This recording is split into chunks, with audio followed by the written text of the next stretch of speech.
And we have seen quite sensational headlines, as you've said there, but we need to remain factual. As your colleague there has given us a 7 out of 10, giving us room for improvement. Indeed, we will work on that. But now let's find out what is happening within the central business districts. Statistics indicate that 85% of workstations are domiciled within the CBD. Now, being September the 5th, we are joined by Hibak Sayed from CANCOM there. We can say it's the center of CBD to just bring us up to speed with what is happening as Kenyans await that particular ruling. Hibak, hi. How are things from CANCOM?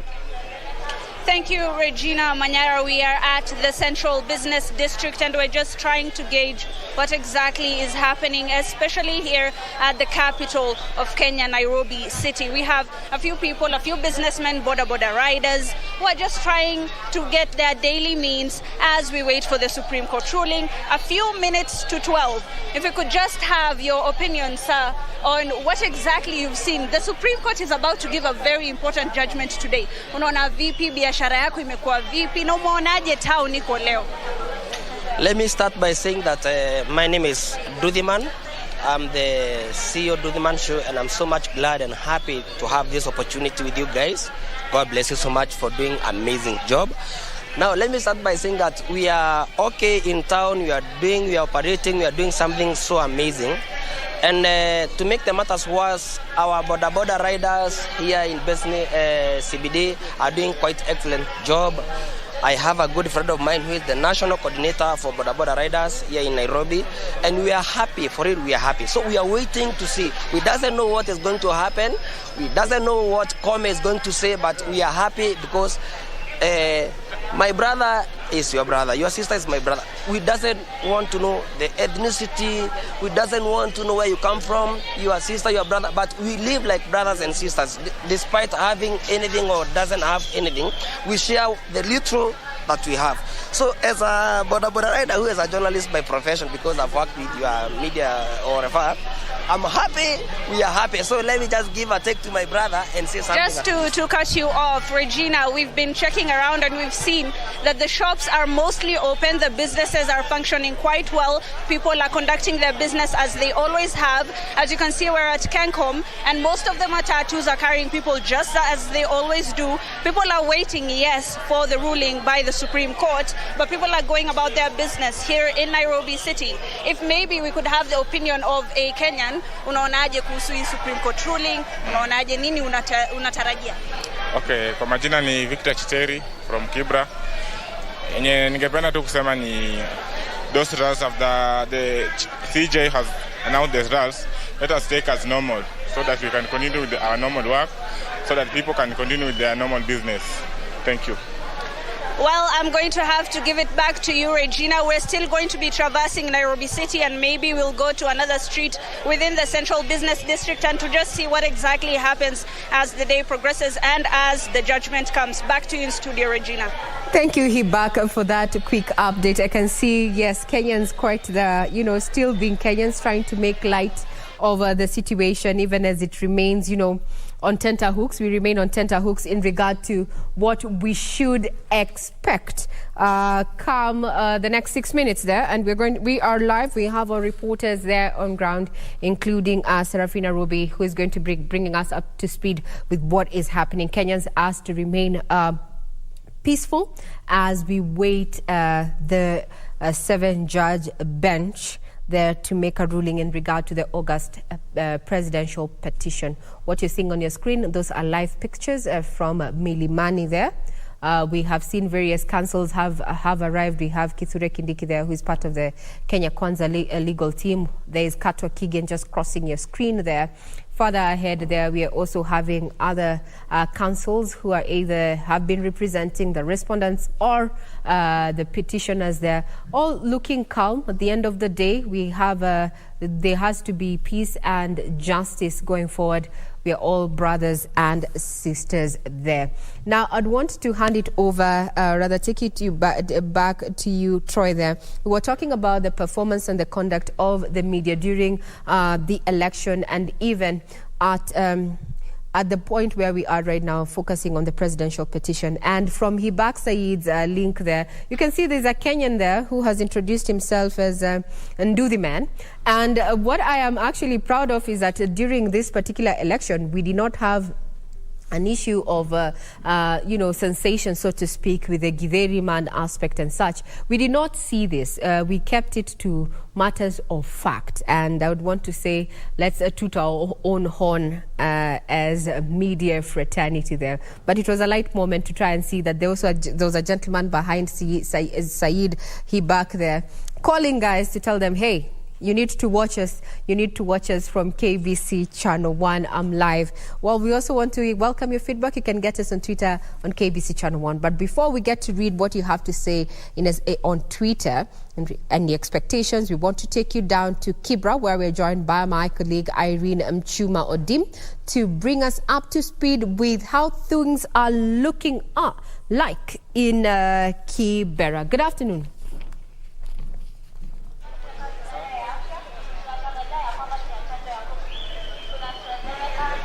Representing the country.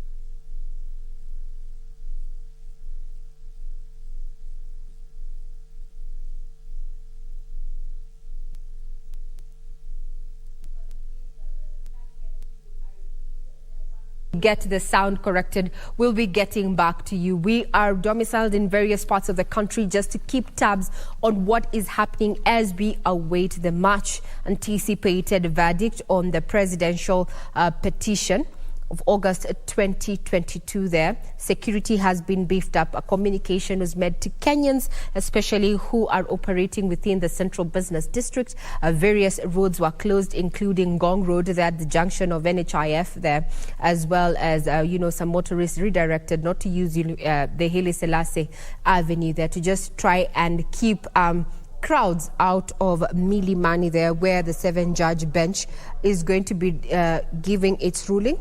Led by Chief Justice Martha Koome. What you're seeing is security outside Milimani Law Courts there. That is a contingent of National Police as well as a General Service Unit. And inside there, we're seeing a council made up of, various, there you go, we have Soweto there. Council Soweto there. You can see her, she's already there.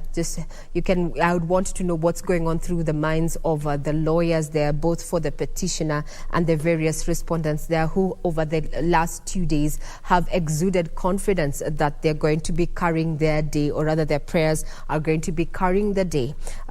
In the next 1 minute, we are expecting the 7-judge bench there.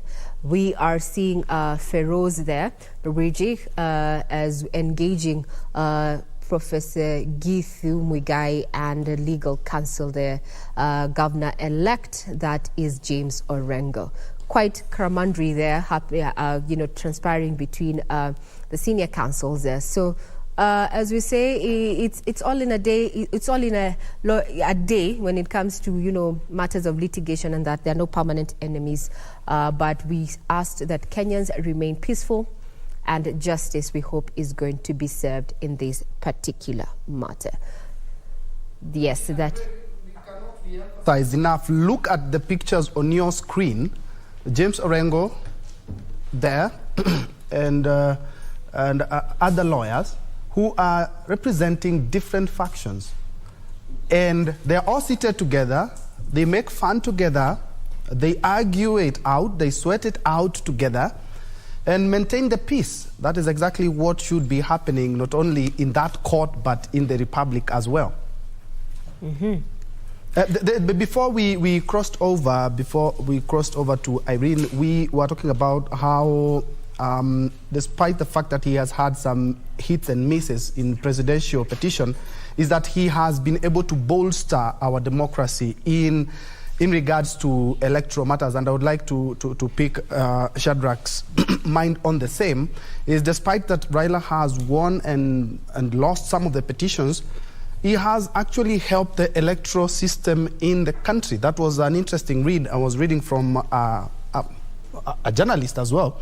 And on the 7 out of 10, yes, I do agree, because there are some journalists still talking about a ruling. We don't expect a ruling. We expect a judgment today because it's the final product of what they have been hearing for the last couple of days. Wamboy, I would like to pick your mind on the same. Well, there is a lot to admire from the two gentlemen who have been, entertaining us with this presidential dispute. And one thing you will give to Dr. William Samoei Ruto first is his spirit of resilience. That spirit of, when he wants it, he goes for it. That is something admirable from his humble background. That is something that you will have to admire and acknowledge. On the other hand, you must acknowledge the kind of contribution that the Right Honorable Raila Amolo Odinga has given us as a country. So many things. The laws that we currently enjoy have we actually enjoy them largely because of the contribution he has made, the kinds of pain he has had to go through. You speak of the multi-party, us becoming a multi-party democracy in the year 1990s. That is his contribution. His fight against the Moi utilitarianism, that is his contribution. Most of us have studied to an extent, and we appreciate the jurisprudence that has been created by Right Honorable Raila Amolo Odinga. When you go to school, some of the things that lecturers teach is the jurisprudence that has emanated from the 2013 jurisprudence, which if Raila Amolo Odinga had not desired to go through that route, if he had not paid the security of cost of 1 million and paid the filing fees of 500,000 shillings, probably we will not have learned or gotten an opportunity to understand the law deeply the way we have understood it. Then, champions are actually made from people who try. Sometimes they fail because if you do not try, there is no likelihood that you will ever succeed, you will fail. But his failure in the year 2013 did not in any event discourage him from trying our democracy through the court processes. So that in the year 2017 we saw him participate in the elections, we saw him challenge the elections, the election results, so that the win that he got in the year 2017, and of course his refusal to participate in the process because of the referee. So whatever the outcome that we will get, if it is a repeat of the elections, then it will be a gift to Right Honorable Raila Amolo Odinga, because we do not expect that he will be running in the year 2027. If age is anything to go by. In any event, even with probably a repeat of the process, it does not necessarily mean that it is a loss to Dr. William Samoei Ruto. No, it does not mean it. It only means that probably this is just but his dream that has been deferred, so that he will have another opportunity, probably in the next or within the 60 days that are set in law, and probably even in the future. Right Honorable Dr. William Samoei Ruto is a young man who has a lot of life in himself. I think today he should be turning 55 years of age. Really, he has a lot. Yes. Now, Wamboy, let's get to hear what is happening down in Kibra, where we're joined by Irene Mchuma Odim there to just bring us up to speed with what is going down there. Good afternoon, Mchuma. How are things at Kibera, or rather in Kibera? Regina, good afternoon. We are coming to you live at Kianda area in Kibra constituency. Earlier on, we were at Ayani and Makina areas, and Regina would say it's business as usual to a huge number of residents here in Kibra constituency. However, there are those who are following the proceedings from their screens. This as we wait for the verdict of the Supreme Court. Remember, Raila Odinga, who is the Azimio La Umoja presidential candidate, is also the ODM party leader. And Kibra constituency has time and again given him a back wherever he's making a move politically. And interestingly, Regina, unlike what many people would anticipate, that many people will remain at home and not go back to the business, is business as usual for many residents here in Kibra constituency. In fact, the shopkeepers, the tailors, the welders are going on with their business as usual. The matatu operators, boda riders. Thank you very much. The 7 judges making their way that are about to take their seats. Remember, this particular 7 judges are made up of William Oko, as you can see on your screen, flanked by Njoki Ndongo having a seat, Isaac Lenaola, Smokin Wanjala, Philomena Mwili, who's a Deputy Chief Justice, and Martha. Let's have a listen in.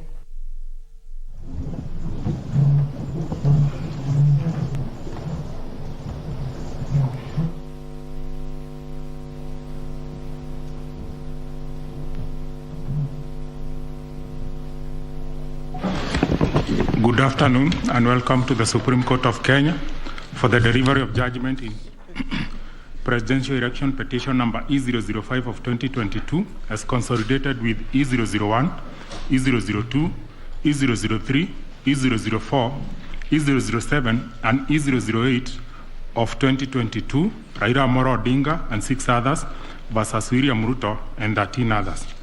The Honorable Chief Justice and the President of the Supreme Court is presiding. Thank you. Very good afternoon, ladies and gentlemen. Yes, this is the judgment of the court, which is delivered pursuant through 23(1) of the Supreme Court Presidential Election Petition Rules 2017 in the presidential election held on the 9th August 2022. This is an abridged version of the judgment. The full judgment will be delivered after 21 days. Kenya is a sovereign multi-party democratic state whose foundations are firmly spelled in the Constitution. The Kenyan people's quest for electoral reforms since independence is well documented. That notwithstanding, and even without going back to the pre-1992 era, every cycle of elections has been highly contested, with the exception of 2002. This speaks to a background of distrust of the administration of our electoral process. Informed by this setting, Kenyans made a decision to vest the Supreme Court with the jurisdiction to determine questions regarding the validity of a presidential election under Article 140 of the Constitution. The reactions following the declaration of results of the presidential election of 9th August 2022 shows that the Independent Electoral and Boundaries Commission, IEBC, has not yet garnered universal public confidence and trust in the internal management of the Commission and elections. On the 15th August 2022, 6 days after the general elections were held, Mr. Wafula Chebukati, the chairperson of IEBC, announced the following results. Raila Odinga, 6.942,930 votes, representing 48.85%. William Ruto, 7.176,141 votes, representing 50.49%. David Wahiga, 31,987, representing 0.23%. George Wajakoya, 61,969, representing 0.44%.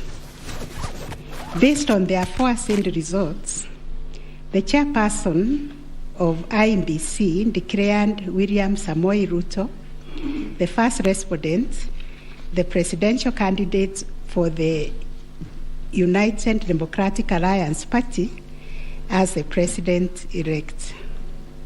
This declaration has precipitated a total of 9 presidential petitions that are filed before us, to wit, number 1, presidential election number 001 of 2022, John Njoroge Kamau versus Wafula Chebukati and 3 others,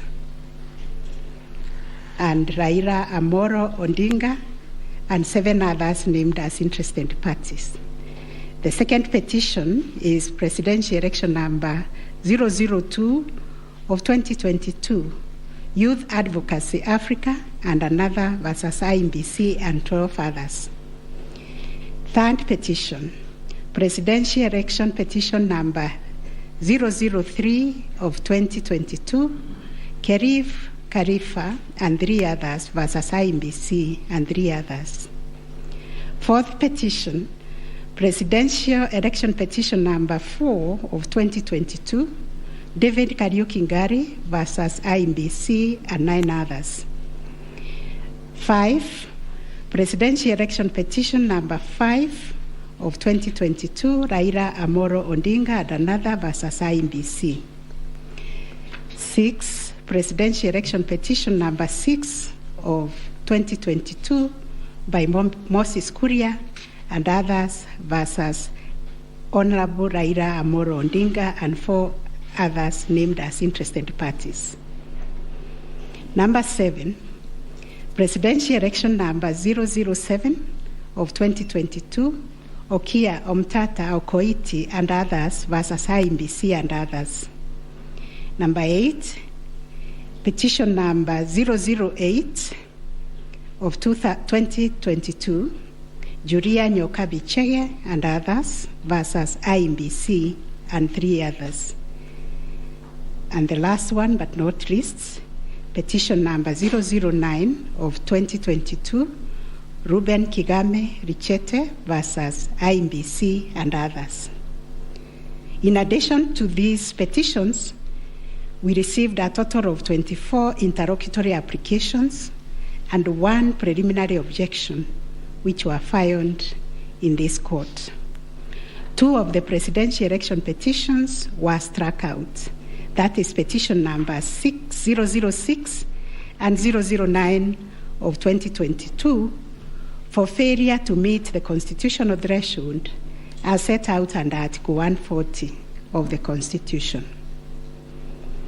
On 29 August 2022, this court also admitted 3 amici curiae briefs by the Law Society of Kenya, the Kenya section of International Commission of Jurists, and John Warubengo and 2 others.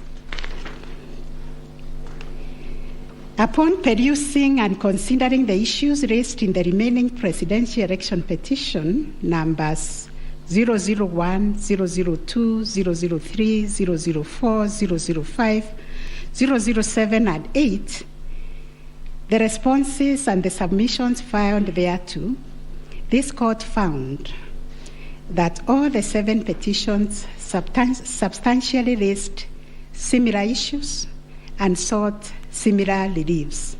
Consequently, on 30th August 2022, this court ordered that the 7 petitions be consolidated and designated presidential election petition number 005 of 2022 as the read file. From the consolidated petition, the responses filed and submissions filed by all the parties, the court crystallized the following issues for determination. And those issues are there. We have repeated them several times. I will not read them. Having considered and deliberated upon the consolidated petition, the attendant responses, submissions, and also considering the amici curiae briefs, we now make the following determination on issue number 1, which is whether the technology deployed by IMBC for the conduct of the 2022 general elections met the standards of integrity, verifiability, security, and transparency to guarantee accurate and verifiable results. As noted in the introduction, lack of trust in the electoral system has endured in Kenya for a long time. This led to the introduction of electoral technology following recommendations made by the Independent Review Commission on the general elections held on the 27th December 2007, popularly known as the Kibra Commission report. That report recommended integration of technology into Kenya's electoral process for registration, identification of voters, and transmission of results. These were enacted in Section 44 of the Elections Act 2011. By this statute, IEBC is enjoined to adopt technology in the electoral process. As a consequence, the IEBC developed a technology known as Kenya Integrated Electoral Management System, KIMS, making Kenya's election process an hybrid as it employed both technology and manual processes. The first, third, and fourth petitioners in the consolidated petition challenge the technology used by IEBC during the 2022 general election. They plead that the manner in which technology was deployed and utilized fell short of the prescribed constitutional and statutory standards. As regards the audit of the register of voters, they urge that IEBC, pursuant to its elections operations plan, committed itself to conducting an audit of the register of voters by 31st March 2022. To the contrary, they arrange it only publicly availed the audit report on its website on 2nd August 2022, which was only 7 days to the elections. In this report, it was noted that the auditors established serious gaps and risk to the electoral process, including numerous cases of change of voter stations without knowledge or approval of the affected voters. Grant of voter update privileges in IEBC, IDMs, to 14 user accounts and related to voter registration. Reducing the accountability of user activities in the register of voters. Presence of 11 active generic accounts on the MBIS application and the 2 MBIS users with the same logging identification. Risking unauthorized system users, possible interference, change of particulars on the activation of voters in the system. IEBC's failure to set up access, decertification, and user activity review process. And IEBC was also arranged to have failed to respond to requests by auditors for crucial information. On the integrity of the technology deployed, it was the case for the 7th petitioner that in order to comply with Article 86 of the Constitution and Section 44 of the Elections Act, the technology deployed must be simple, accurate, verifiable, secure, accountable, and transparent.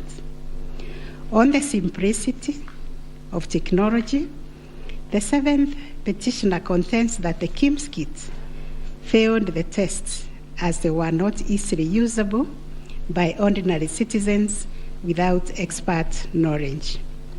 They further assert that IEBC was expected to procure and put in place a technology necessary for the conduct of the general election at least 120 days before the election and ensure consultation with the relevant agencies, institutions, and stakeholders. Furthermore, the petitioners arranged that IEBC violated its constitutional duty by delegating the design, implementation, and conduct of the KIMS components of the election to a foreign company, Smartmatic International Holdings, BV. As a result, IEBC staff and the public did not have full comprehension of the KIMS components.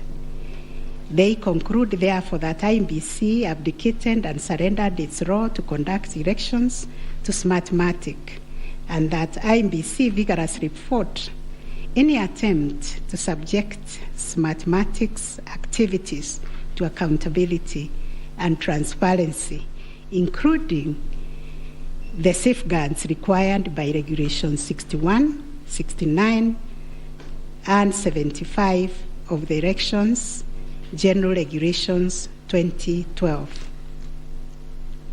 In response, IEBC has submitted that the electoral system met the constitutional threshold, that all the necessary information was accessed only by the authorized persons. The information was accurate, complete, and protected from malicious modification, either by authorized or unauthorized persons. IEBC maintained an audit trail on activities related to information, and that the information was available and could be authenticated through the use of various security features. In further response, IEBC contended that they engaged KPMG on 7th April 2022 to conduct an audit of the register of voters, which was submitted on 18th June 2022. In addition, it issued a briefing on the report on 20th June 2022, summarizing the thematic areas therein and disclosing its findings as well as actions taken to remedy the issues identified.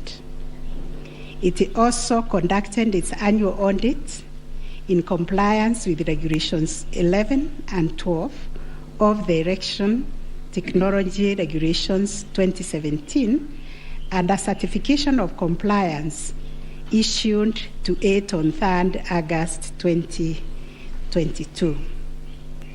IEBC relied on sworn affidavits by Michael Uma, Moses Sunkuli, and Hussein Majan on 26th August 2022, which were to the effect that it published the interim report by KPMG on 8th June 2022 and embarked on remedial measures aimed at effecting the recommendations ahead of publication of the final report.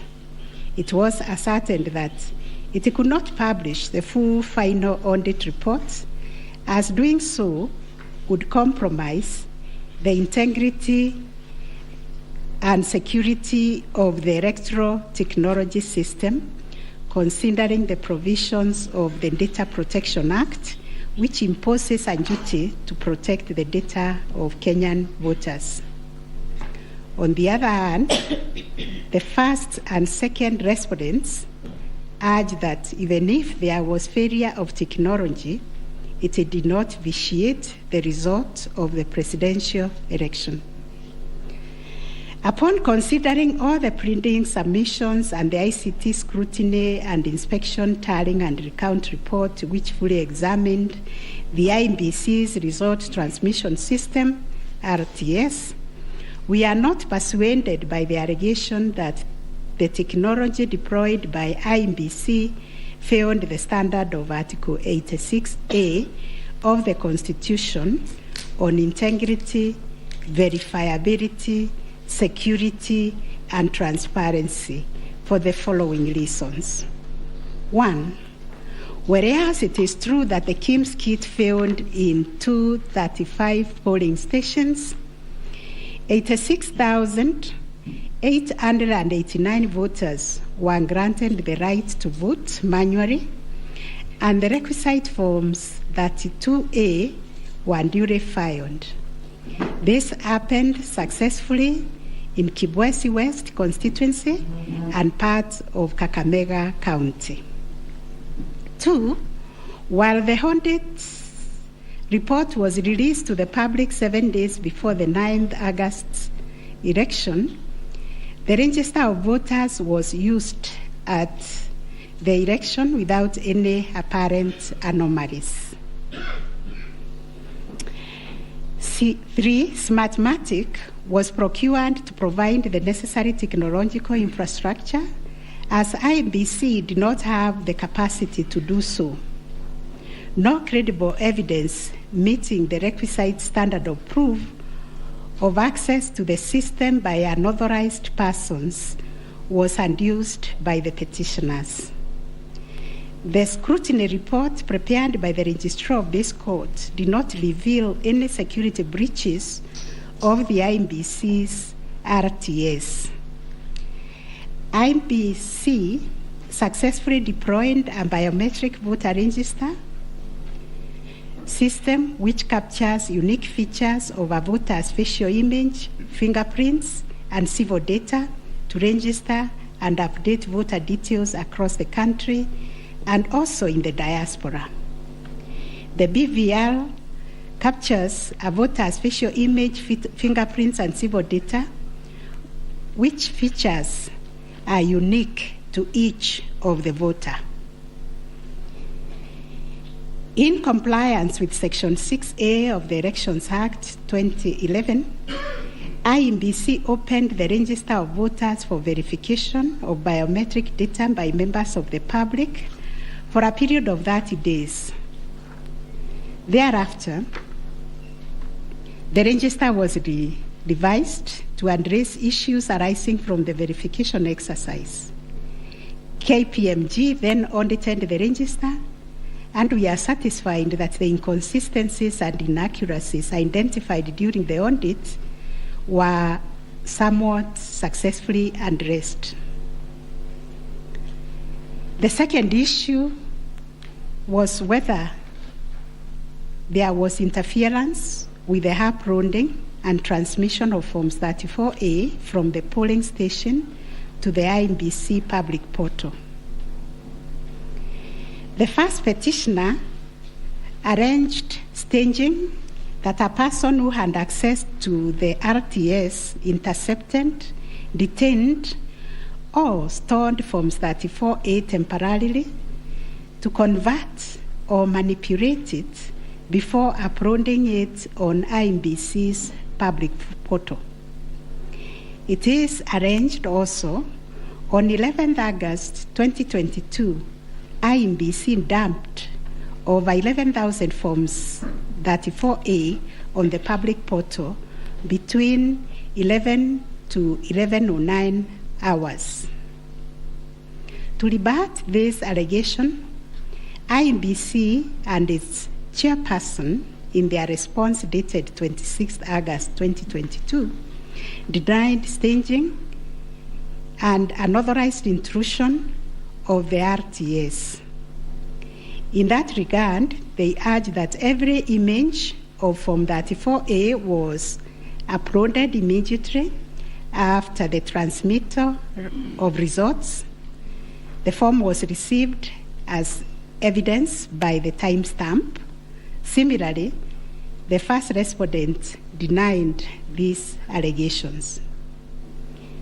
Our finding: 1, no credible evidence was presented to prove that anyone accessed the RTS to intercept, detain, or store Forms 34A temporarily before they were uploaded to the public portal.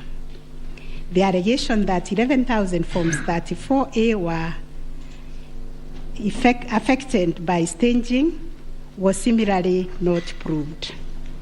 2, the allegation that IEBC, its officials and strangers used a tool to tamper with the Forms 34A before converting them to the portable document format, that is PDF, that eventually appeared on the public portal, was sufficiently explained when IEBC demonstrated how KIMS captured and transmitted the image of Form 34A. Accordingly, we dismiss that allegation. 3, during the ICT scrutiny, it turned out that the transmission logs produced in the affidavit of Justice Nyangaya were of no probative value. The registrar's report shows that the original Forms 34A from the contestant polling stations, which were allegedly intercepted, were exactly the same as those on the public portal, and the certified copies that were presented to this court pursuant to the provisions of Section 12 of this Supreme Court Act 2011. 4, regarding the allegation that the integrity of the public portal was compromised, this was disproved by evidence of consistent attributes such as unique timestamps, uniform PDF conversions at the polling stations, correct polling station mapping, and consistent KIMS reporting from verification to transmission of results. 6, the RTS was configured on a virtual platform network, VPN, and the SIM cards locked to a specific polling station. The server was also configured to accept results only from authorized and properly mapped KIMS kits. In our view, the petitioners failed to produce credible evidence to the contrary. 7, a review of some of the logs presented as evidence of staging showed that they were either from logs arising from the 2017 presidential election or were outright forgeries. In our considered view, there was no evidence of a man-in-the-middle server configured to the IEBC's VPN network, and no evidence was produced to show that the chairperson of IEBC and staff were part of the arranged conspiracy to stage the transmission process. 9, whether there was a difference between Forms 34A uploaded on the IEBC public portal and the Forms 34A received at the National Tallying Center and Forms 34A issued to the agents at the polling stations. On this issue, the first petitioner's case was that there was deliberate manipulation and tampering with Forms 34A, as demonstrated in the affidavits, to the effect that votes were being deducted from the first petitioner and being added to the first respondent. To support this petition, evidence was contained in the affidavits of Honorable Martha Karua, sworn on 21st August 2022, Celestine Anyango Opio, Arnold Ochieng Oginga, and John Mark Githongo, which was sworn also on 21st August 2022, and a further affidavit sworn on 28th August 2022. Dr. Nyangasi also swore an affidavit on 21st August 2022, and so was Martin Papa, to support that allegation of handing and subtraction of votes. On the other hand, IEBC and its chairperson urged that all Forms 34A transmitted to IEBC portal were not interfered with or manipulated. Further, that the Forms 34A signed at the polling station and issued to the agents were identical to the Forms 34A uploaded on the public portal and delivered to the National Tallying Center at the Bomas. It was contended that in any event, IEBC used the original physical Forms 34A to tally, verify, and declare the presidential election results. This court ordered scrutiny of the forms from the 41 polling stations outlined in the affidavit of Celestine Opio to ascertain the allegation of interference. And this is our finding. 1, there were no significant differences captured between the Forms 34A uploaded on the public portal and the physical Forms 34A delivered to Bomas that would have affected the overall outcome of the presidential election. B, no credible evidence was presented to support the allegation that Forms 34A presented to agents differed from those uploaded to the public portal. The report by the registrar of this court confirmed the authenticity of the original forms in the sampled polling stations.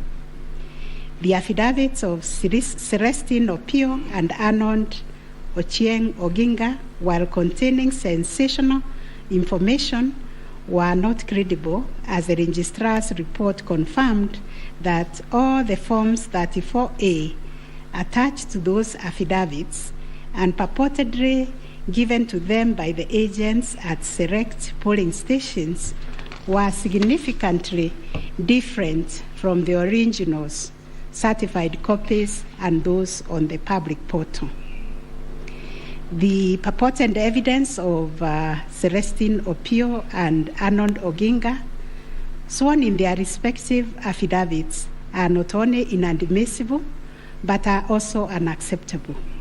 It has been established that none of the agents on whose behalf the forms were being presented swore any affidavit, that there is nothing to show that they had instructed both Celestine and Arnold to act for them.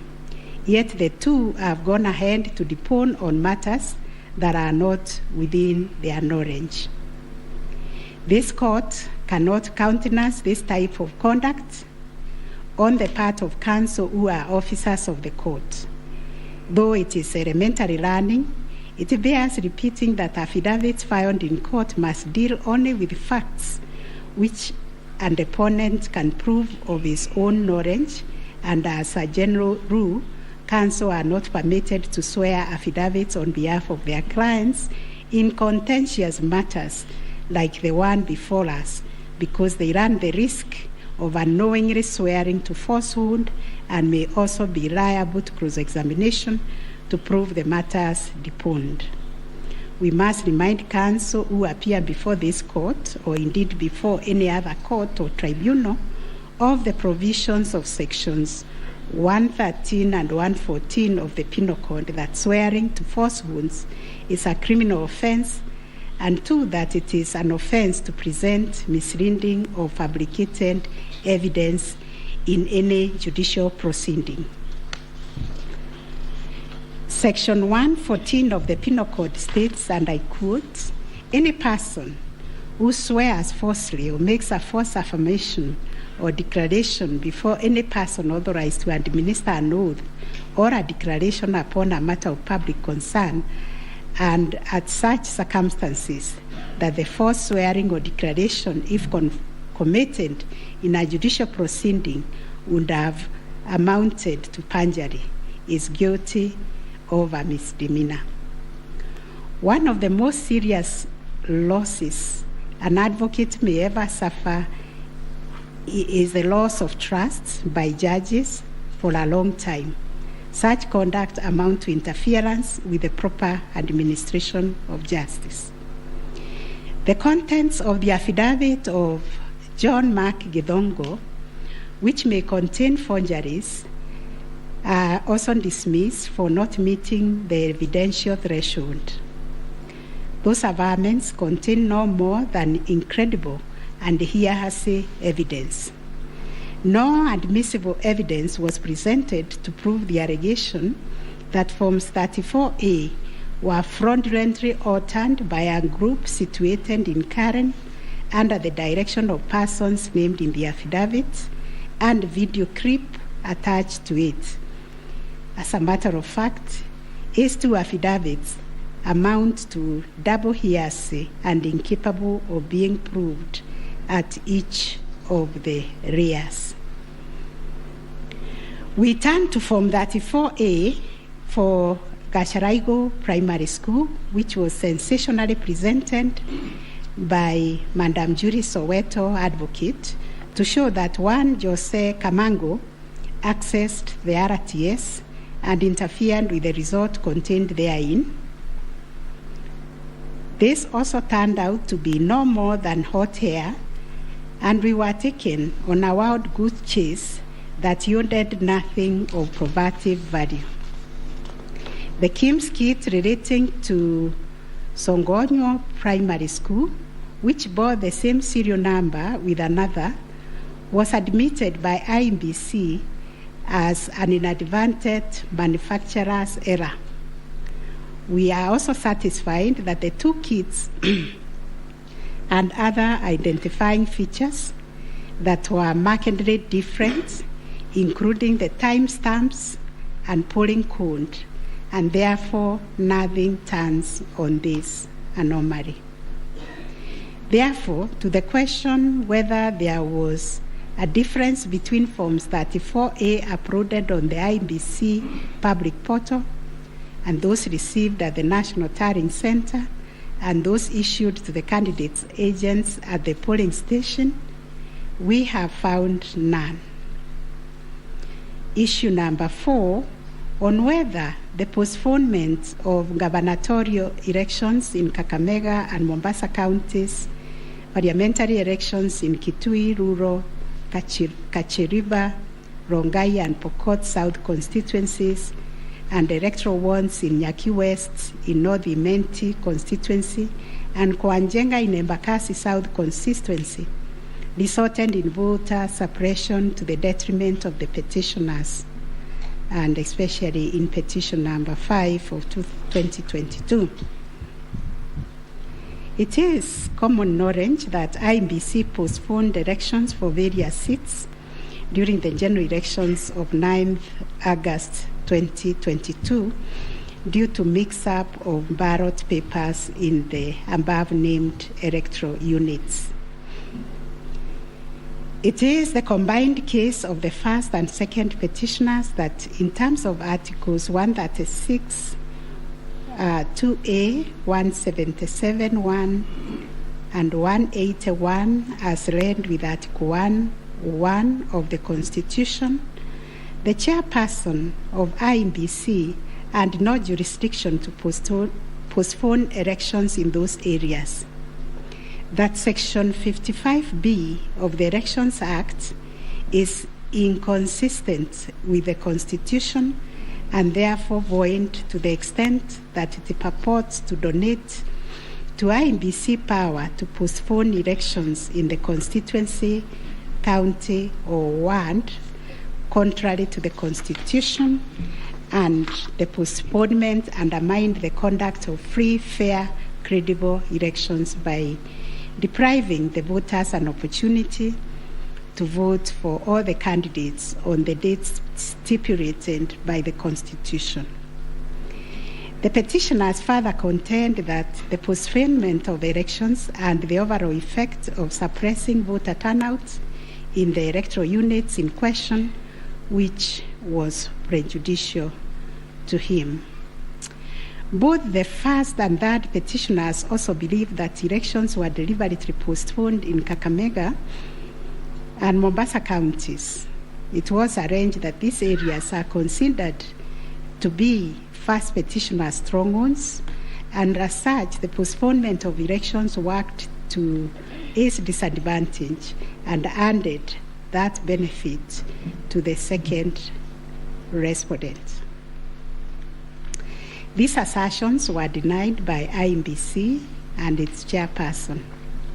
They, however, admitted that they experienced confusion with the printed ballot papers and explained that they only discovered the mix-up on the eve of the election when the ballot papers were being distributed to the polling stations.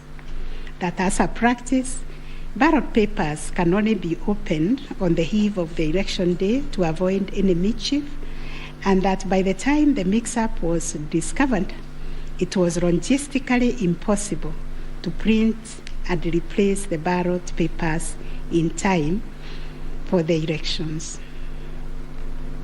For this claim to succeed, it must be demonstrated first, IEBC and no authority in law to postpone the elections, and secondly, that the postponement was deliberate and calculated to suppress voter turnout so as to affect the result by reducing the petitioners' overall votes.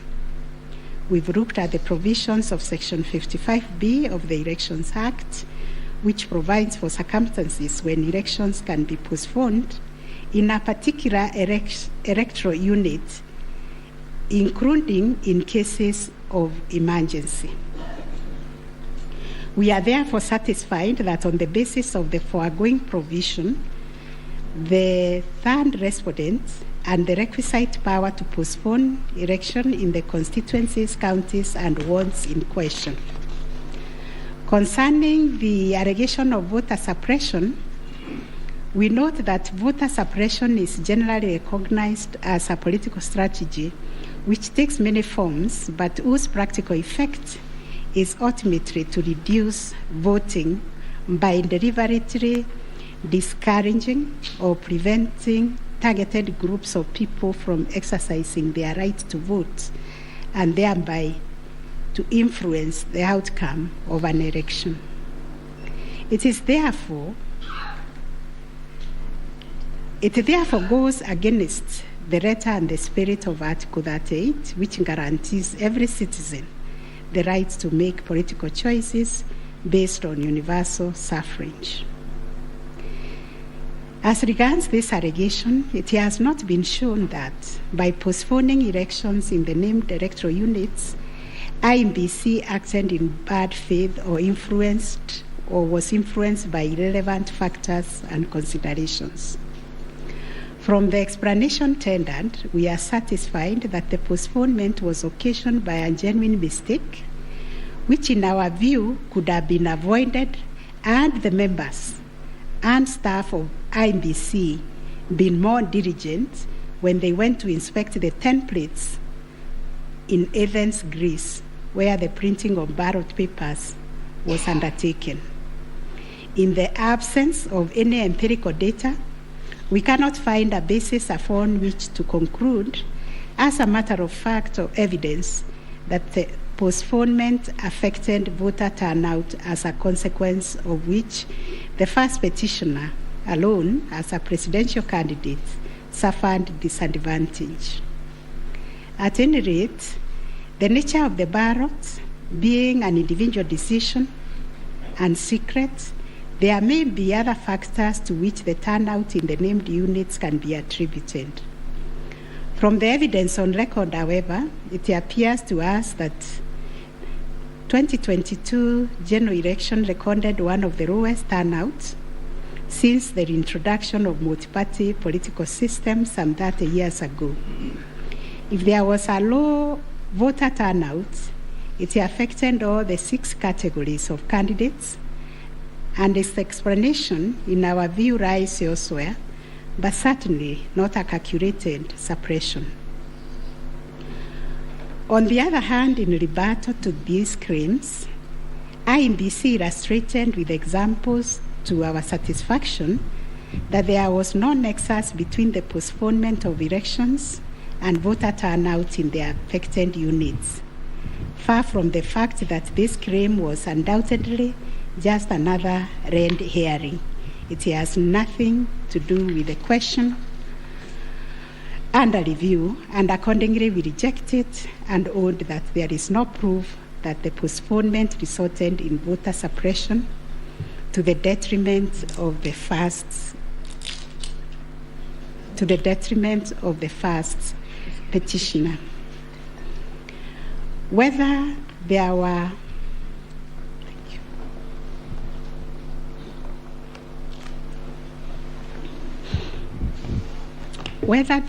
unexplainable discrepancies between the votes cast for presidential candidates and other elective positions. Issue number 5. The first petitioner was categorical that there was systemic ballot stuffing in certain counties, mainly in the Rift Valley and central parts of Kenya, where, according to him, a total of 33,208 votes were cast for president only, without corresponding votes for the other elective positions. On the part of IEBC and the chairperson, while acknowledging that indeed in some instances there was vote differential between those cast for president and for other positions, but maintained that they were insignificant, and those instances related to votes by prisoners and citizens in the diaspora who only vote for the president but did not take part in other elective positions. The differential also includes rejected ballot papers and stray votes which do not count as valid votes.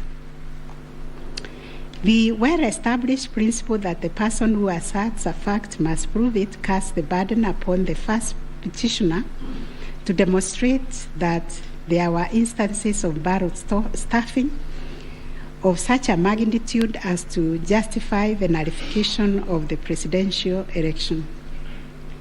Ballot stuffing, which is an illegal addition of extra ballots, is a type of electoral fraud aimed at swinging the results of an election towards a particular direction. Not a single document has been presented by the first petitioner to prove systemic ballot stuffing.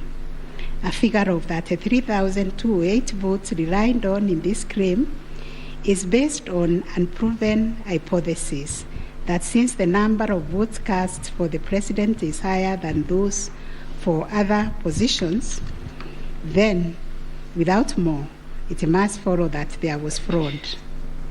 We find that fraud is a serious criminal offense, and it must be proved beyond reasonable doubt under Section 5N of the Election Offences Act. It is indeed an offense for a person to vote more than once in any election. IEBC has provided a plausible explanation for the vote differential, citing categories of voters who only vote for the president, such as prisoners and Kenyans in the diaspora. There were an insignificant number of stray votes whose combined effect cannot justify nullification of the election. Finally, on this point, a general election in Kenya comprises of 6 different separate elections held concurrently on the same day.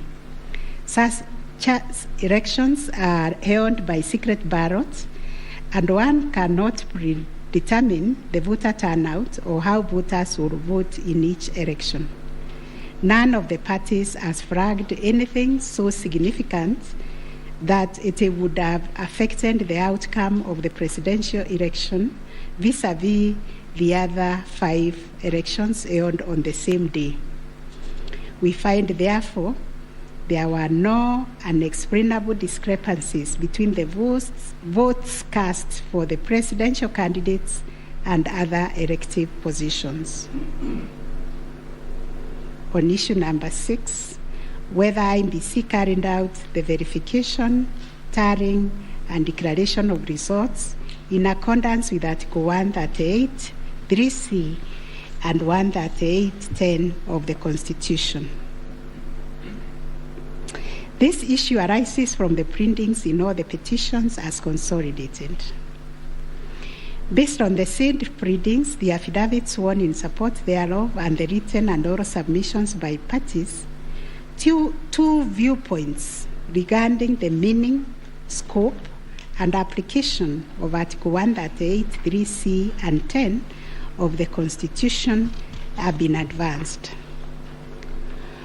On the one hand, the petitioners submit that pursuant to the foregoing provisions, the role of verifying and tallying of votes as received from polling stations countrywide is vested in the Commission as a corporate entity and not the chairperson of the Commission. It is their argument that the chairperson cannot undertake this task to the exclusion of other commissioners.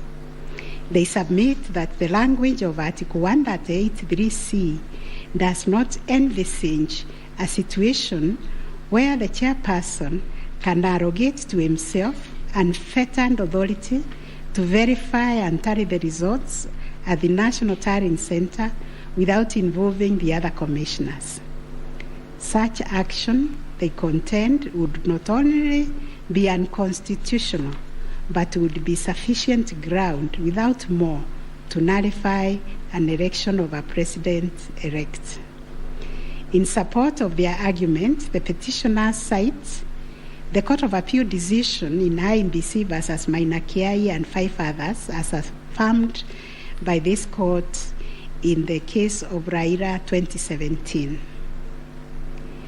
The petitioners further submit that Regulation 87(3) of the Election General Regulations is unconstitutional to the extent that it purports to vest the power of verification and tallying in the chairperson of INBC. On the other hand, the first, second, and third respondents submit that power to verify, tally, and declare results of a presidential election at the National Tallying Center is the exclusive preserve of the chairperson of INBC.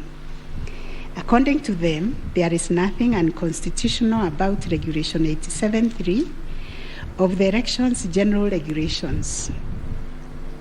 The said regulation, the respondents submit, makes no mention of commissioners other than the chairperson. At any rate, the respondents argue Article 138(3)(c) of the Constitution does not envisage a situation where it is the commissioners who personally undertake the task of verifying and tallying the results as entered into the thousands of Forms 34A. Such an undertaking would be humanly impossible, they submit. For good measure, the respondents submit that Section 11A of the INBC Act provides that the chairperson and members of the Commission are responsible for the formulation of policy and strategy of the Commission and oversight. In their view, the Act does not contemplate a situation where commissioners would be directly involved in the verification and tabulation of presidential election results. The task of verification and tallying, as stated by the respondent, is executed by the staff of the Commission under the direction and supervision of the Commission Secretary, who in turn reports to the chairperson. As to whether the chairperson acted unilaterally in verifying and tallying the presidential election results at the National Tallying Center, the petitioners claim that he did. This is what happened. It is the petitioner's case that the chairperson published an illegal Gazette Notice number 4956 of 2022, in which he designated himself as the presidential returning officer, a position unknown in law and the Constitution. Having done so, the petitioner states that the chairperson proceeded to conduct the verification and tallying process to the exclusion of other commissioners, each of whom he had assigned verifiable roles and related to the verification and tallying exercise. On his part, the chairperson of INBC submitted that although he has the exclusive authority to verify and tally the presidential election results as received at the National Tallying Center. He did involve the other commissioners in the exercise before eventually declaring the final results. He submitted that he did this in the spirit of teamwork. The chairperson of IEBC states that indeed the 4 commissioners were involved in the preparation of the 9th August general elections from the time of their swearing into office all the way to the verification and tallying of results at the National Tallying Center until they withdrew from the exercise just when he was set to declare the final results. Having considered all the parties' submissions, we find that pursuant to Article 138(3)(c) of the Constitution, the power to verify and tally presidential election results as received at the National Tallying Center vests not in the chairperson of IEBC, but in the Commission itself. The latter carries out this exercise through its secretariat staff, technical personnel, and any other persons hired for that purpose under the oversight and supervision of the chairperson and the other members of the Commission. In line with this court's decision in Raila Amolo Odinga versus another versus IEBC and 2 others, as reported in 2017 Kenya Law Report, popularly known as Raila 2017, and the Court of Appeal decision in IEBC versus Maina Kiai, we also find that the chairperson cannot arrogate to himself the power to verify and tally the results of a presidential election to the exclusion of other members of the Commission. Indeed, Article 138(10) of the Constitution, although the power to declare the results of a presidential election after verification and tallying is vested in the chairperson, he does so only as a delegate of the Commission. Consequently, to the extent that Regulation 87(3) of the Elections General Regulation purports to vest the power of verifying and tallying presidential election results as received at the National Tallying Center solely on the chairperson to the exclusion of other members of the Commission, the same is contrary to and inconsistent with the provisions of the Constitution. That said, we, however, take cognizance of the fact that the 4th, 5th, 6th, and 7th respondents, referred to as the 4 commissioners, actively participated in the verification and tallying exercise from the beginning up to and until just before the declaration of the result by the chairperson. They took turns announcing the results as verified and tallied and were present and active during the actual verification and tallying at Bomas. An example is when one of them, Justice Nyangaya, stood on the podium to announce to the public results and also announced an adjustment that had been occasioned by errors of tabulation. The events of 15th August 2022, therefore, came as a surprise. As the public waited for the chairperson of IEBC to declare the final result, sporadic violence broke out at Bomas. The violence swiftly was contained by the security forces, but there was unexpected drama as 2 different factions of the Commission began to emerge. Kenyans found themselves watching an appalling split-screen scenario on their television sets. On one part of the screen was the chairperson readying himself to declare the results in accordance with Article 138(10) of the Constitution. On the other part of the screen were the 4 commissioners on the runs of the Serena Hotel, Nairobi, from where they announced that they would not own the results that were soon to be declared by their chairperson. The 4 commissioners informed the public of their rejection of the yet-to-be-announced results, terming them opaque due to the manner in which the chairperson had been conducting the verification and tallying exercise. In his affidavit dated 25th August 2022, Justice Nyangaya affirmed that the chairperson's actions during the tallying and verification exercise at Bomas made it difficult to ascertain the total number of votes cast and the actual number of votes attained by each candidate, so as to enable him authoritatively state the commission and declared accurate results. All the petitioners have anchored their arguments for the nullification of the 9th August presidential election in Taharia on the walkout from the Bomas by the 4 commissioners. They contend that by rejecting IEBC's results on grounds of opaqueness of the verification and tallying process, they called into question the credibility of the entire election. They further submitted that being in the majority out of the 7-member commission, their view should prevail and the election should be nullified. It is the petitioner's argument, therefore, that a dysfunctional commission cannot deliver a credible election.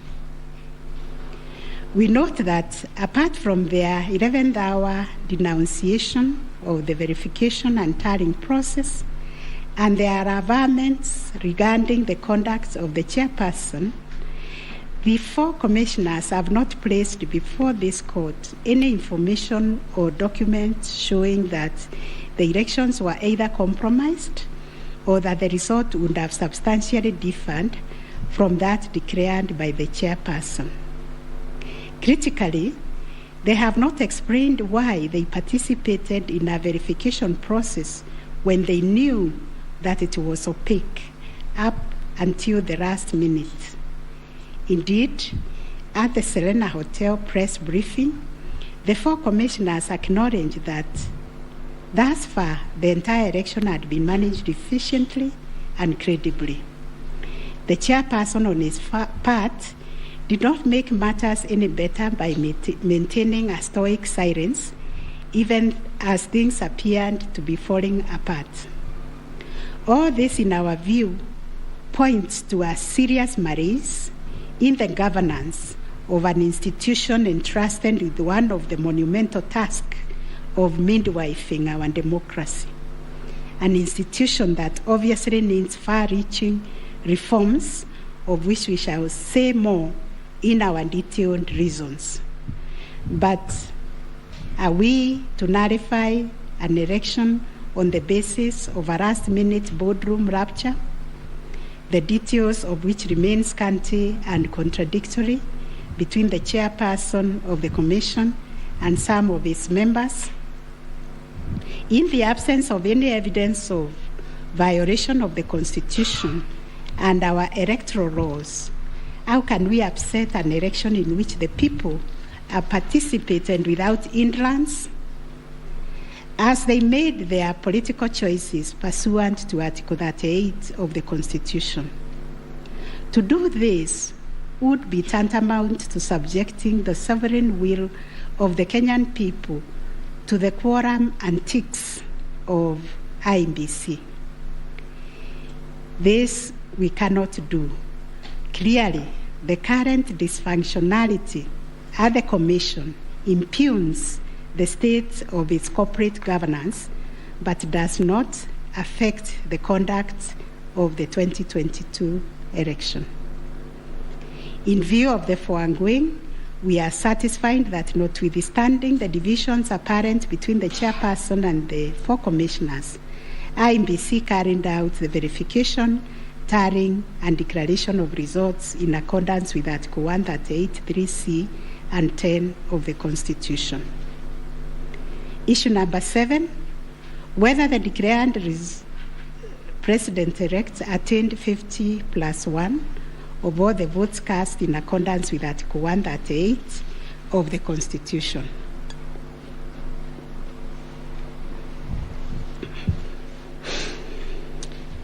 The first, second, and third petitioners affirmed that the first respondent did not garner 50% plus one of the total votes cast, and therefore did not meet the threshold provided by Article 138(4)(a) of the Constitution. They anchored their claims on the basis that in order to determine whether a candidate has attained 50% plus one of the votes cast, this ought to be calculated based on the total number of votes cast, excluding rejected votes. They argued that 50% of 14,353,165 votes, in their view, were the variant votes cast, which amounted to 7,176,582.77 votes. They therefore contended that by attaining 7.176141 votes, the first respondent did not meet the constitutional threshold to be declared president-elect. Supporting the claim that the first respondent did not meet the 50 plus 1 constitutional threshold was the sixth petitioner. His contention was founded on the backdrop of a press briefing issued by the chairperson of IEBC after the official closure of voting on 9th August 2022. According to the sixth petitioner, the chairperson of IEBC announced that the voter turnout was 65.4% of the total number of registered votes based on the verification of the KIMS kits which were functional during the process of voting. In addition, the sixth petitioner urged that the voter turnout of 65.4% did not include some 238 polling stations where the KIMS kit had malfunctioned, necessitating use of the manual register.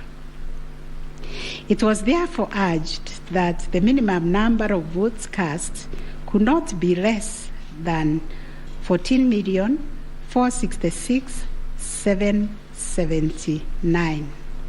Additionally, that this number was bound to increase once the number of votes from the areas that use the manual register were included. The sixth petitioner further claimed that a summation of the minimum number of votes cast and untallied manual votes would represent the actual voter turnout. In challenging the declaration made by the chairperson of IEBC, the sixth petitioner affirmed that the final tally, published in Form 34C, only accounted for 14,326,641 votes cast, including some 113,614 rejected ballots. The sixth petitioner contended that this tally did not factor in some 140,138 votes cast using the manual register. The sixth petitioner computed this number by subtracting 14,326,641 declared votes cast from 14,466,779 generated by the sixth petitioner as representing 65.4% of the voter turnout. Referring to the tallies in Form 34C, the sixth petitioner summed the number of votes cast for each candidate as follows: Raila Odinga, 6,942,193; William Ruto, 7,176,141; Wahiga Mwaura, 31,987; and George Wajakoya, 61,969, adding to a total of 14,213,027. He then handed 138,000 arranged to be entered in the votes, and this yielded a total of 14,353,165 total valid votes, which the sixth petitioner used to compute the percentages garnered by each candidate as follows. William Ruto, according to him, garnered 49.9%, Raila Odinga 48.3%, Wahiga 0.22%, and Wanjakoya 0.3%. It is on this basis that the sixth petitioner grounded the claim that none of the candidates met the constitutional threshold as set out in Article 138(4)(a). IEBC and its chairperson disputed the sixth petitioner's claim. They submitted that the declaration of results is based on the number of people identified as having voted on the KIMS kit and not the total persons on the voters' register as arranged. They contended that the final voter turnout, comprising of the voters who were identified through the KIMS kit and those who voted manually, was 64.76% and not 65.4% as arranged by the petitioners. They urged that the announcement held by the chairperson of IEBC on 10 August 2022 was immediately clarified during the same press briefing.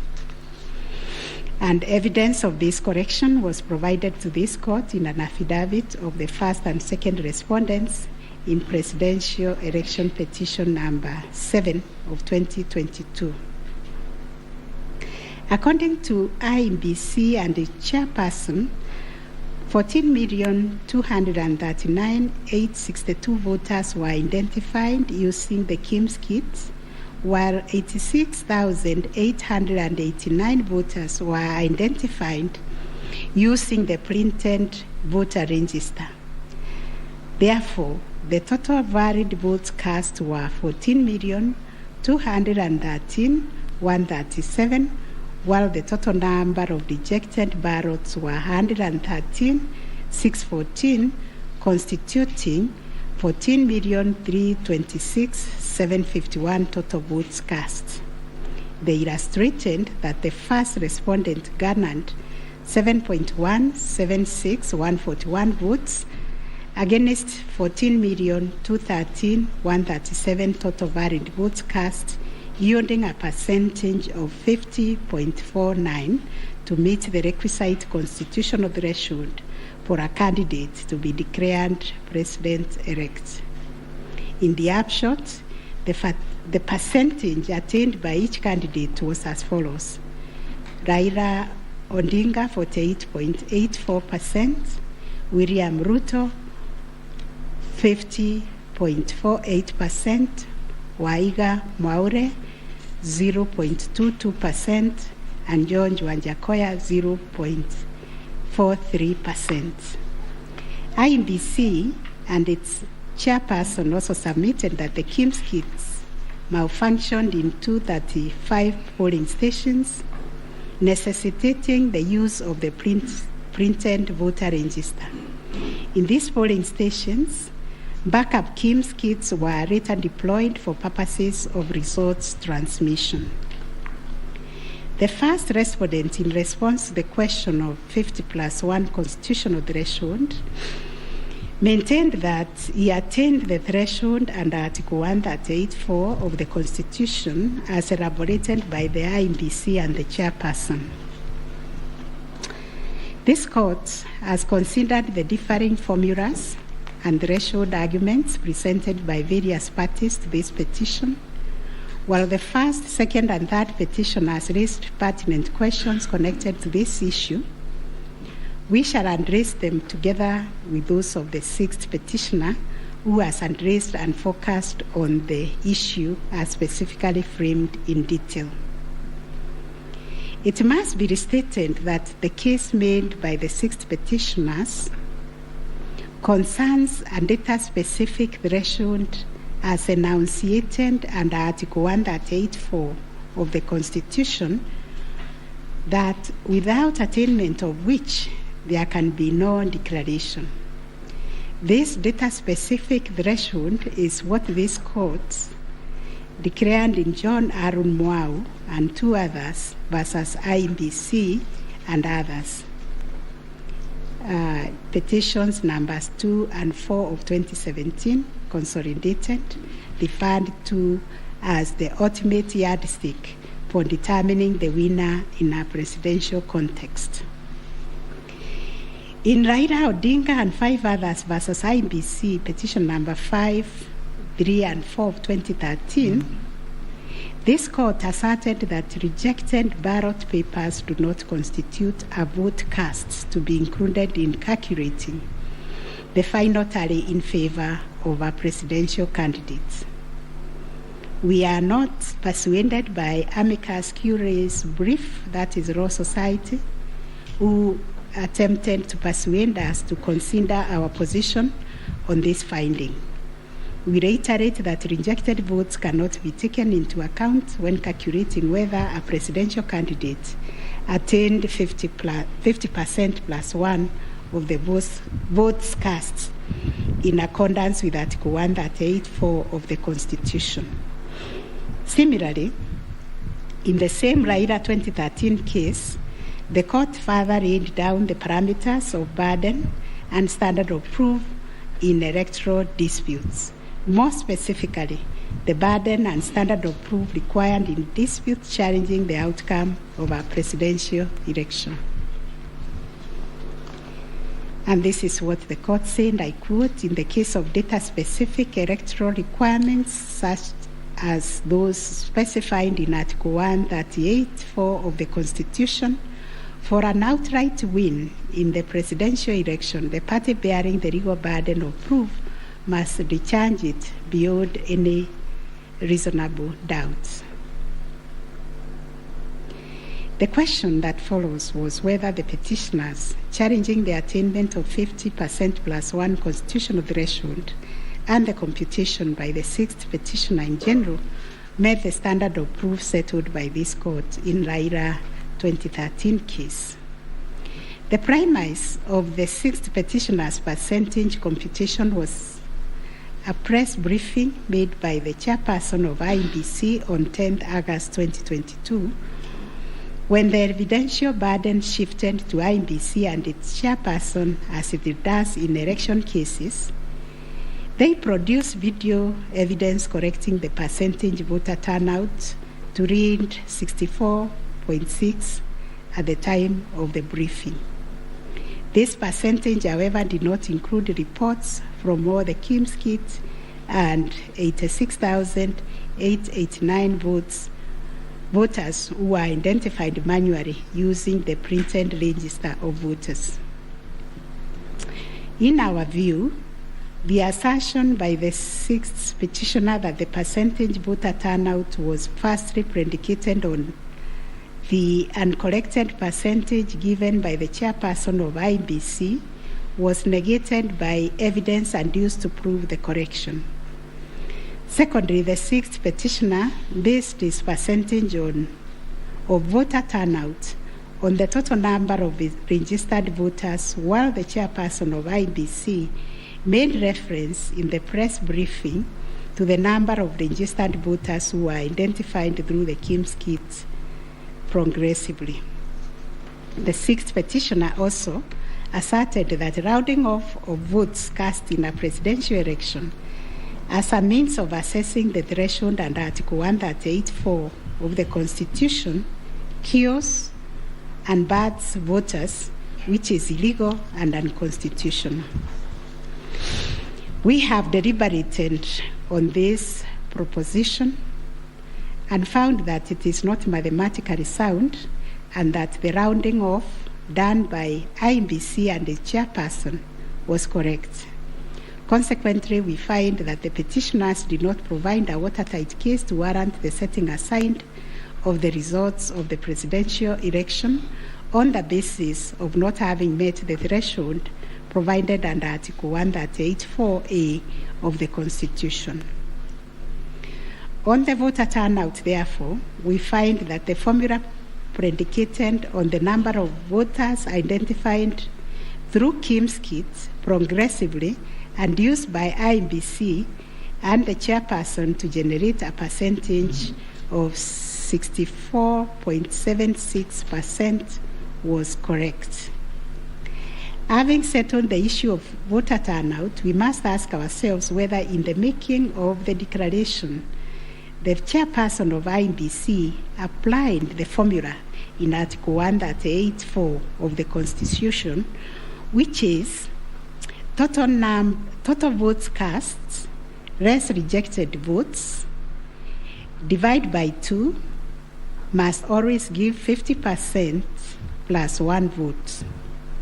Given the numbers that were presented to us by IEBC and the chairperson, this would translate to 14,213,137 divided by 2 plus 1, which makes 7.106569.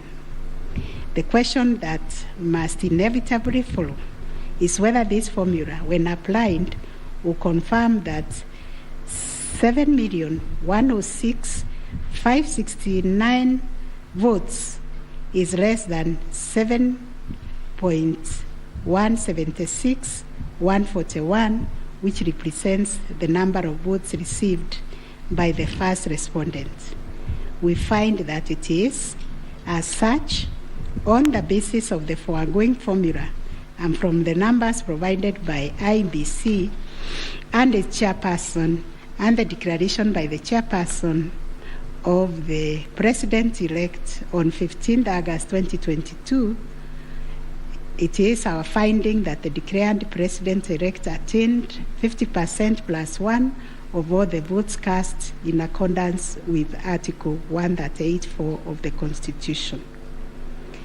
Issue number 8, on whether there were irregularities and illegalities of such magnitude as to affect the final result of the presidential election.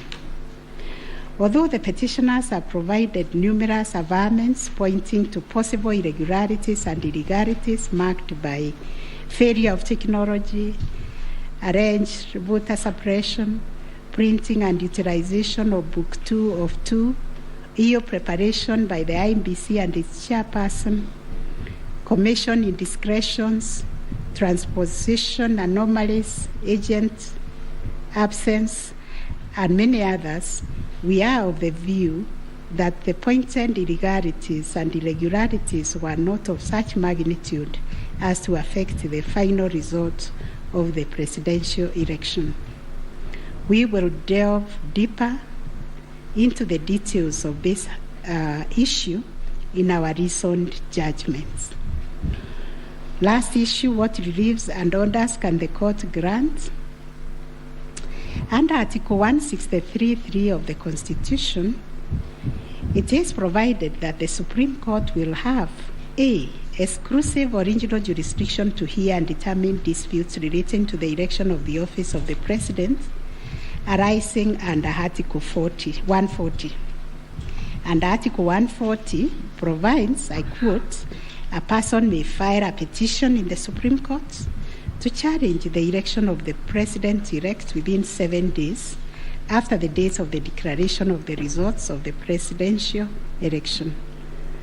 2, within 14 days after the filing of a petition under Clause 1, the Supreme Court shall hear and determine the petition, and its decision shall be final. If the Supreme Court determines the election of the President-elect to be invalid, a fresh election shall be held within 60 days after the determination.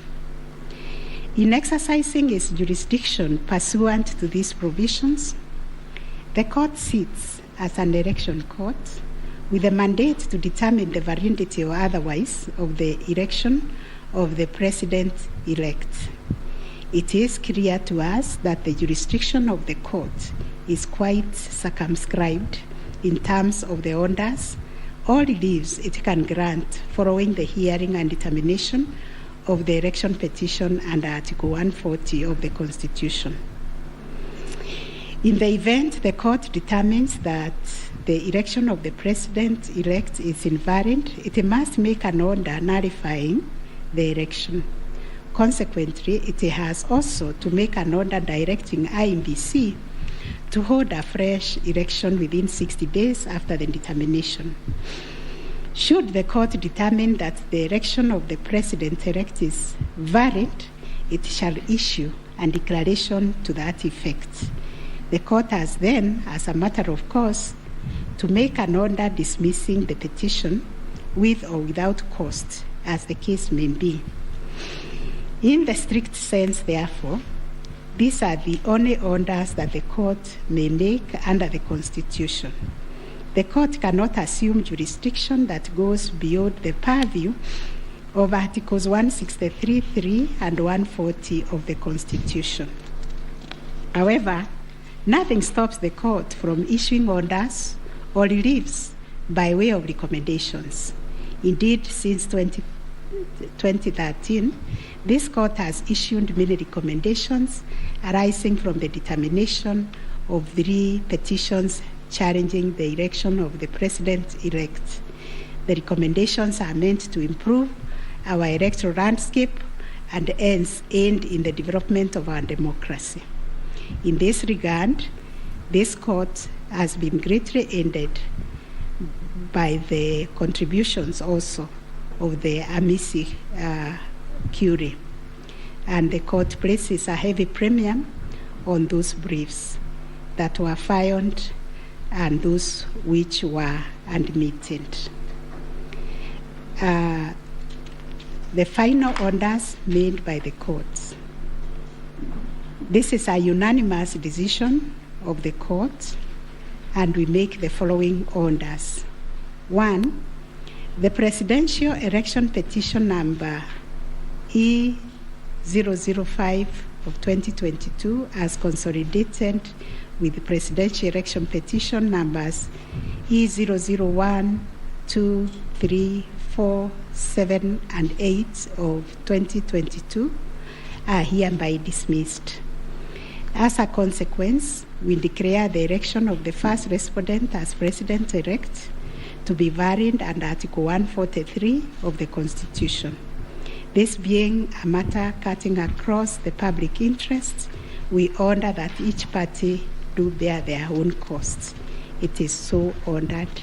And finally, the court has asked me to also acknowledge, although we'll do it in the long draft, the enormous contribution made by counsel in these proceedings, and also the orderly way the counsel, all the advocates and parties conducted themselves. They remained seated throughout the proceedings. That is the judgment of the court, a unanimous one. We shall issue a media summary to help the media summarize the case. I think that is all. Thank you very much for coming.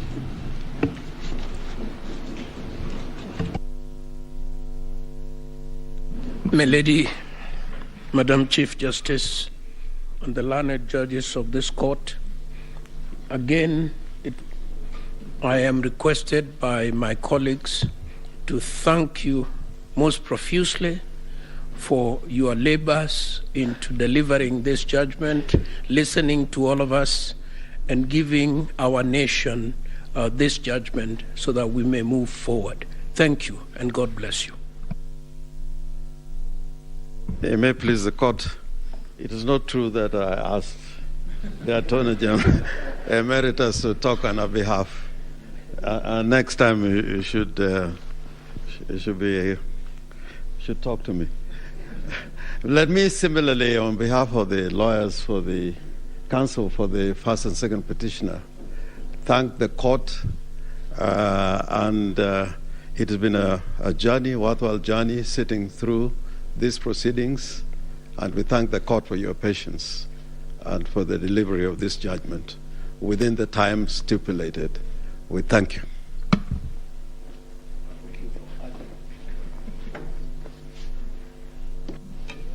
Madam President, members of the court, I wish to request just a couple of minutes for the chairperson of the Law Society of Kenya to make a few remarks in appreciation of the work that the court and Kenyans have done on this exercise, if you allow.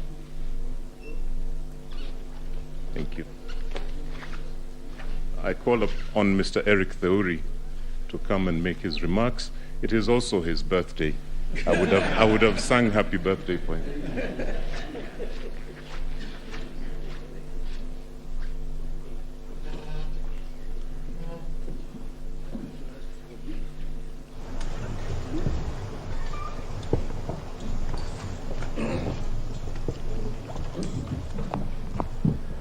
My Lord, the Chief Justice of the Republic of Kenya, the President of the Supreme Court, the Deputy Chief Justice and all the Justices of the Supreme Court, I think it would only be fair that I make my remarks after Counsel for the Respondents, Senior Fred Ngatia, makes his remarks to the court.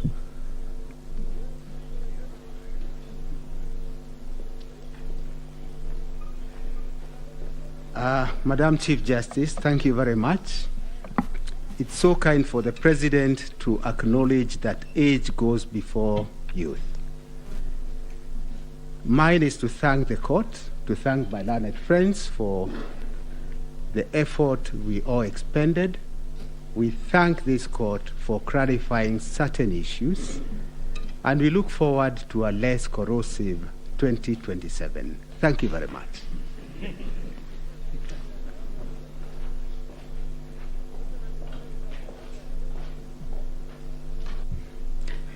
Madam Chief Justice, Madam Deputy Chief Justice, it's so nice to have two madams at the same time, and members of the court. Since there are only men talking, I decided that I should become a woman and talk. It's becoming too much of a male affair in here. But on behalf of I think we were the third petitioner, I wish to thank you, and you've clarified the Regulation 87.4, which I was feeling very passionately about, that it was unconstitutional from what I've heard. But thank you very much for the time you spent, and we do apologize if at times we looked like hooligans. I mean, you have said we behaved well, but we didn't behave as well as we should have. But thank you very much for your time and for delivering this judgment.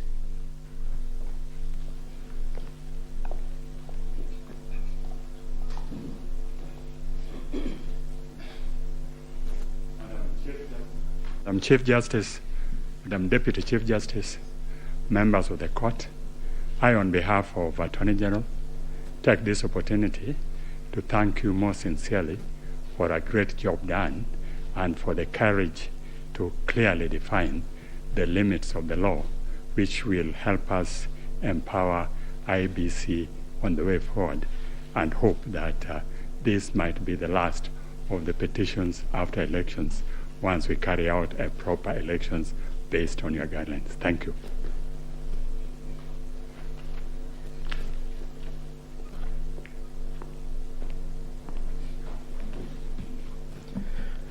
The Chief Justice and the Justices of the Supreme Court, on a light note, my members would be extremely worried if we take the submissions of Senior Counsel Orengo that this should be the end on account of fees.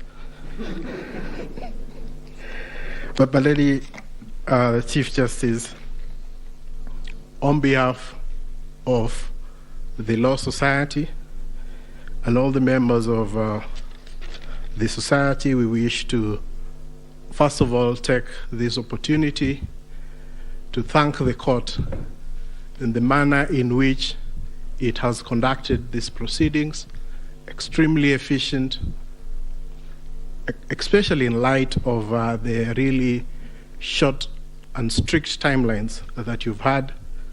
But the management of the proceedings, the manner in which the court adopted a somewhat inquisitorial nature to the conduct of these proceedings is something that as a society we have noted, and we wish to commend the court, and we do hope that the other courts, as they determine any petitions, election petitions that will go before them, will similarly adopt such inquisitorial attitude so that we try and really enrich the process that these proceedings intend to achieve.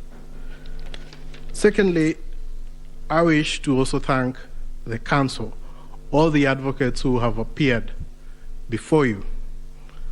They have demonstrated extremely high standards of decorum and courtesy, and have also demonstrated a flair for persuasion of the court, including the use of PowerPoint, and of course the now famous pinky pinky ponky mimic. But all that really, I'm sure, has demonstrated, especially to the younger members of the society, how to conduct themselves before the court and how to really prepare a persuasive brief. And we thank all the advocates who appeared before this court for the good work that they have done. And of course, as a society, we feel extremely proud that they have been able to raise the profile of the advocates in this country a notch higher from their presentation. So, my lady and my lord, it's not lost to us that at the end of these proceedings, and once we are able to get your judgment after 21 days, that it is democracy and the Kenyan people who are the winners. The decision today, in a way, validates the choices that were made by the Kenyan people on the 8th of August, and they also help to build confidence in the institutions that manage the elections and the court. We recognize that no country is born as a democracy, and that it is a process, and the process of challenging an election, as has happened before this court, is part of the processes of building confidence within the electoral system.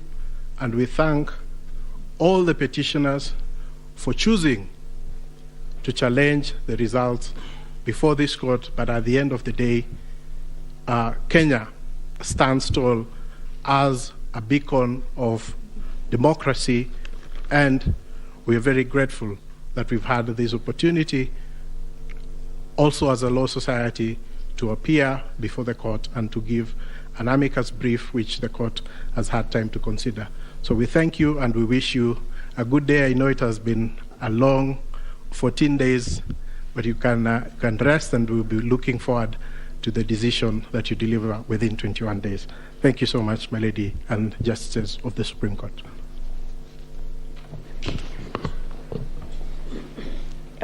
Thank you, Mr. President. I have been asked by the President of our court to react to your submissions, and in so doing, I am obliged to say that we are truly humbled by the statements that you have just made. More humbled because those statements come from both sides of the divide. And thank you for appreciating what we have to do within a very short while. Thank you for appreciating that it wasn't our wish that we were doing what we were doing. We were doing the wish of the Constitution of Kenya 2010, the laws of the Republic, the facts of the cases that you placed before us, and the evidence in rebuttal. We know that, and we have repeatedly said this, the President and I, whenever we have had time to talk to you in other fora, that we are incomplete without this side of the bar. We are incomplete without the advocates. We thank you. We will get opportunity to do that in the main judgment, in the reasoned judgment. But we really appreciate your industry. We were impressed by the submissions you took. And we were impressed, and we said this the last 3 days, I'll tell you something about that in a minute, by how deeply you believed in your clients' cases. That we think is a mark of an extremely grown legal profession, and we ask that you do not bring the bar down. You keep taking it up. In any contest of whatever nature, and even if we say there are no winners and losers, and even if we say that the winners are the Constitution and the people of Kenya, the truth is that some 6 million Kenyans will not be happy today. But that's the nature of the work we do. What we hope, and we hope you can advise your clients and our brothers and sisters that are the Kenyan people, that that is what was expected. One side had to win. One side had to be in total or a great extent of compliance with the Constitution and electoral law than the other side. That's how we saw it. We thank you very much. We, the 7 of us, have not slept since we parted company on Friday. I think it is showing on our faces. And we thank you that you appreciate that we work under difficult circumstances, especially because of time. As ground rules, we agreed when we left you here on Friday that we would not pick any of your calls. A lot of you called us, but we just couldn't pick your calls. And I hope you understand that we couldn't. We saw that you were trying to call us, but we just could not pick the calls. I hope you understand. And now if you allow us, again, on behalf of these 7 men and women, thank you very much for appreciating what we have to do. Thank you for giving us the honor to serve this country in these capacities. And let's hope that we can continue to grow our democracy this way. And thank you very much for everything you also do for the country. And now you allow us to go home and sleep.